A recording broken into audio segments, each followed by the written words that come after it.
นะครับก็เหลืออีก16เที่ยวนะครับอีก16เที่ยวนะฮะเพราะฉะนั้นร่วมด้วยช่วยกันครับตอนนี้สปอตไลท์ก็ยังสว่างอยู่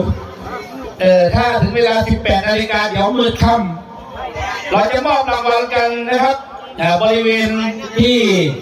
กองบริการนะครับที่จะมอบรางวัลช่วยรางวัลพร้อมเงินสด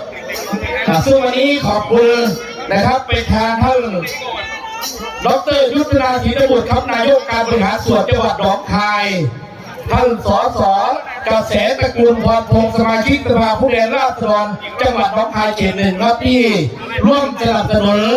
นะครับกิจกรรมประเพณีของพี่น้องชาวชุมชนบ้านหนองเดิดนะครับที่ได้จัดกิจกรรมครับปีใหม่พร้อมทำบุญตักบาตรตั้งแต่ช่วงเช้าและก็ท่าน